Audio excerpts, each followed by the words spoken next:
Em nome do Pai, do Filho e do Espírito Santo. Amém. Inspirai, ó Deus, as nossas ações e ajudai-nos a realizá-las, para que em vós comece e termine tudo aquilo que fizermos. Por nosso Senhor Jesus Cristo, vosso Filho, na unidade do Espírito Santo. Amém. Em nome do Pai, do Filho e do Espírito Santo. Amém. Com este vídeo, então, nós estamos estudando as diretrizes gerais da ação evangelizadora da Igreja no Brasil para os anos de 2019 a 2023. E vamos relembrar o objetivo geral. Diz assim: evangelizar no Brasil cada vez mais urbano, pelo anúncio da palavra de Deus, formando discípulos e discípulas de Jesus Cristo em comunidades eclesiais missionárias, à luz da evangélica opção preferencial pelos pobres, cuidando da casa comum e testemunhando o reino de Deus rumo à plenitude. Estamos estudando, então, o capítulo 1 desse documento, que traz o título O Anúncio do Evangelho de Jesus Cristo. Estamos no subtema que fala da cultura urbana que se torna um desafio para a evangelização da Igreja.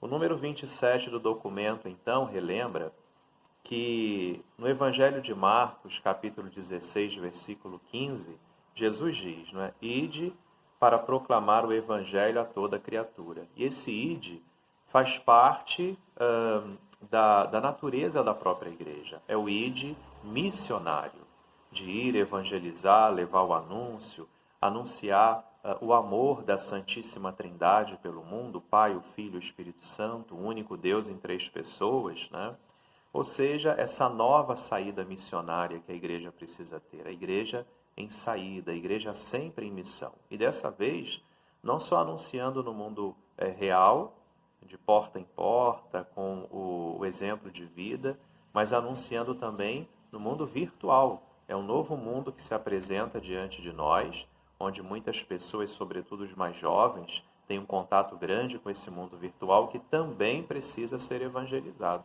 A Igreja também precisa estar lá dentro. Mas é claro que a Igreja compreende que o cenário atual, também no nosso Brasil, é bastante complexo.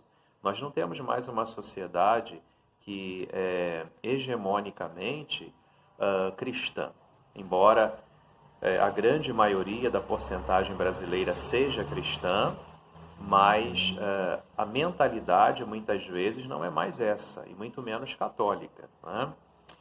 Diz aqui o documento, por exemplo, existem luzes e existem sombras. Temos uma grande emancipação do sujeito. O que seria isso? Seria um sujeito que se sente dono única e exclusivamente de si mesmo. Para falar em termos bem mais simples, liberto de qualquer princípio moral, de qualquer valor que venha lhe dizer o que ele tem que fazer. É o sujeito, quer dizer, cada pessoa no mundo de hoje se sente autoridade de si mesmo. Eu faço o que quero, do jeito que quero, na hora que eu quero, e não tem nada que esteja fora de mim que vai me dizer o que eu tenho que fazer. Então, a emancipação do sujeito, nesse sentido, é muito ruim, porque ele não tem mais freios morais. Ele faz o que quer e age simplesmente pelo seu sentimento. Um outro problema é a pluralidade, que é bom, o reconhecimento da diversidade, mas, ao mesmo tempo, essa diversidade, essa pluralidade, traz grandes problemas, onde cada um segue o seu caminho e não tem mais uma diretriz a guiá-lo. Cada um faz a sua própria diretriz de vida. Para nós, para a Igreja, isso é muito desafiador dentro da evangelização. As novas tecnologias que são boas, mas se elas são utilizadas de forma errada, é claro, como qualquer coisa, elas se tornem algo ruim para a humanidade. Temos a globalização, que acaba massificando tudo e tirando aquela especificidade das culturas, do jeito de ser, que também é bonito, e acaba criando como se fosse uma única cultura global, e a gente vai tirando aquilo que é característico de cada povo, de cada nação.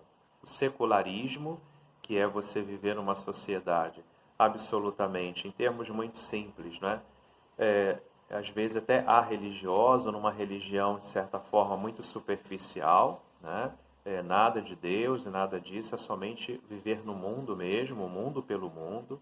O relativismo, onde não existem verdades objetivas, né? Quer dizer, tudo é relativo. O amor é relativo, a verdade é relativa, cada um tem a sua verdade, cada um tem o seu jeito de amar, cada um tem o seu jeito de viver, e aí todo mundo vai vivendo de qualquer forma, né? Então não existe uma verdade a ser guiada, uma moral a ser respeitada, uma ética a ser vivenciada no dia a dia. Cada um vai fazer o seu próprio mundo. E isso é muito complicado. Estamos vendo no mundo de hoje, né? A própria liquidez, o que se entende por liquidez? Essa coisa muito superficial, né? Falta de aprofundamento no raciocínio, no pensamento, no sentimento. É esse sentimentalismo exagerado. O sentimento é bom, mas o sentimentalismo, ele é muito ruim, né? E depois o próprio indiferentismo.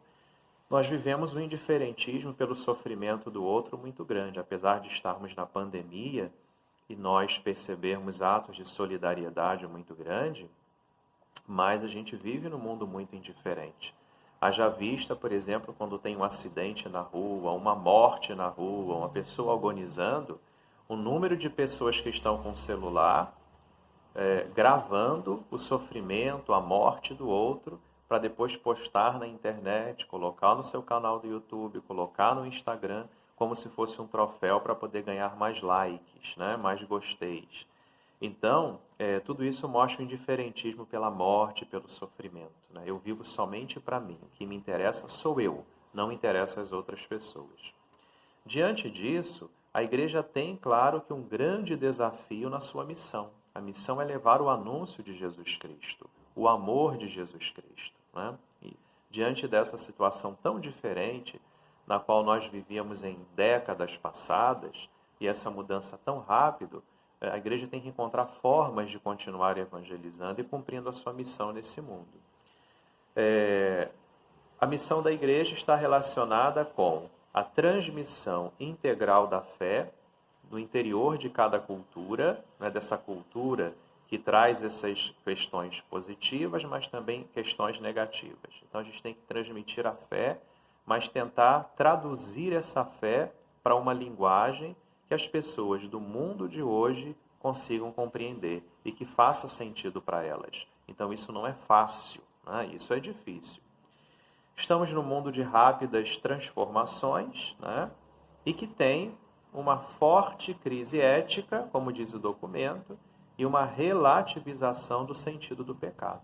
Então, você falar do pecado, falar do inferno, e às vezes até falar do céu, às vezes não faz muito sentido para o homem de hoje, pelo menos com a linguagem que a gente utiliza, né? Então, o anúncio ele é sempre o mesmo, mas o jeito de anunciar, as palavras que nós utilizamos, elas devem sofrer algumas transformações para poder captar, primeiro, o modo como um homem, né?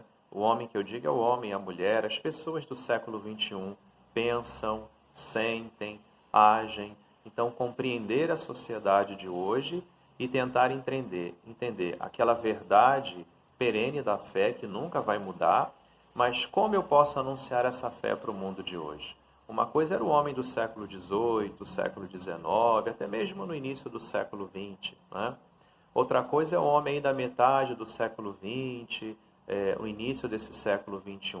Existiram grandes transformações. Então, o grande desafio que coloca o documento, quando está refletindo sobre essa cultura urbana, que é um desafio para a igreja, é qual linguagem nós vamos utilizar. Então, que a Virgem Maria nos ajude e encontremos caminhos novos de evangelização para que a verdade de Cristo e da Igreja sejam sempre aquela linha que ajude o mundo a reencontrar o seu caminho da paz e da justiça. Ave Maria, cheia de graça, o Senhor é convosco. Bendita sois vós entre as mulheres e bendito é o fruto do vosso ventre, Jesus. Santa Maria, Mãe de Deus, rogai por nós, pecadores, agora e na hora de nossa morte. Amém. Jesus, manso e humilde de coração, fazei o nosso coração semelhante ao vosso. Fiquem na paz de Deus.